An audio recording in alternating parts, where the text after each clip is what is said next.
സർക്കാർ ജീവനക്കാരന് chicken pox വന്നാൽ ജീവനക്കാരന് സ്പെഷ്യൽ കാഷ്വൽ ലീവ് ലഭിക്കുമോ എന്നത് ജീവനക്കാർക്കിടയിലുള്ള സംശയമാണ്. KSR പാർട്ട് 1 അനുബന്ധം 7 സെക്ഷൻ 2 ചട്ടം 1 ക്ലോസ് 1 ചുവടെയുള്ള കുറിപ്പ് 2 പ്രകാരം ഏതെല്ലാം സാംക്രമിക രോഗങ്ങൾക്കാണ് സ്പെഷ്യൽ കാഷ്വൽ ലീവ് അനുവദിക്കുന്നത് എന്ന് രേഖപ്പെടുത്തിയിട്ടുണ്ട്. ഇതിൽ രണ്ടാം ഇനമായി ചിക്കൻ പോക്സ് ഉൾപ്പെടുത്തിയിരിക്കുന്നു.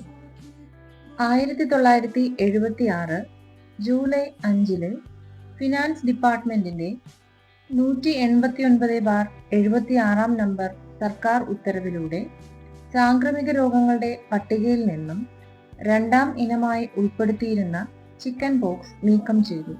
2024 ഫെബ്രുവരി 16 ഫിനാൻസ് ഡിപ്പാർട്ട്മെന്റിന്റെ 10/2024 നമ്പർ ഉത്തരവ് പ്രകാരം KSR ഭാഗം 1 അനുബന്ധം 7 സെക്ഷൻ 2 ചട്ടം 1 ക്ലോസ് 1 ചുവടെയുള്ള കുറിപ്പ് 2 സാംക്രമിക രോഗങ്ങളുടെ പട്ടികയിലെ ക്രമനമ്പർ 2 ആയി ചിക്കൻ പോക്സ് ഉൾപ്പെടുത്തി. 2024 ഫെബ്രുവരി 1 മുതൽ ഇതിന് പ്രാബല്യം നൽകി. ജീവനക്കാരന് ചിക്കൻ പോക്സ് വന്നാൽ സ്പെഷ്യൽ കാഷ്വൽ ലീവ് അനുവദിക്കില്ല. ജീവനക്കാരനെ ആശ്രയിച്ചു കഴിയുന്ന കുടുംബാംഗങ്ങൾക്ക് ചിക്കൻ പോക്സ് വന്നാൽ ജീവനക്കാരന് സ്പെഷ്യൽ കാഷ്വൽ ലീവ് അനുവദിക്കും. മെഡിക്കൽ സർട്ടിഫിക്കറ്റിന്റെ അടിസ്ഥാനത്തിൽ അവധി അനുവദിച്ചു കിട്ടും.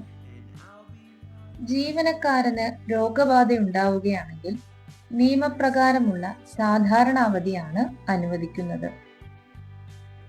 സാധാരണഗതിയിൽ സ്പെഷ്യൽ കാഷ്വൽ ലീവ് 21 ദിവസത്തിൽ കവിയാൻ പാടില്ല. എന്നാൽ വളരെ അത്യാവശ്യമായ അവസരങ്ങളിൽ ഇത് 30 ദിവസം വരെ ആകാം. കാഷ്വൽ ലീവ് ഉൾപ്പെടെ സാധാരണ അവധിയുമായി ചേർത്ത് ഈ അവധി അനുവദിക്കും. ഓഫീസ് മേധാവികൾക്കും ഈ അവധിക്ക് അർഹതയുണ്ട്. ജീവനക്കാരന് ചിക്കൻ പോക്സ് വന്നാൽ സ്പെഷ്യൽ കാഷ്വൽ ലീവ് അനുവദിക്കില്ല. എന്നാൽ ജീവനക്കാരനെ ആശ്രയിച്ച് കഴിയുന്ന കുടുംബാംഗങ്ങൾക്ക് ചിക്കൻ പോക്സ് വന്നാൽ ജീവനക്കാരന് സ്പെഷ്യൽ കാഷ്വൽ ലീവ് അനുവദിക്കും. എല്ലാവരും ഓൺ ദ ക്ലോക്ക് എന്ന ഈ ചാനൽ ലൈക്ക് ചെയ്യുകയും ഷെയർ ചെയ്യുകയും സബ്സ്ക്രൈബ് ചെയ്യുകയും ചെയ്യുക. നന്ദി.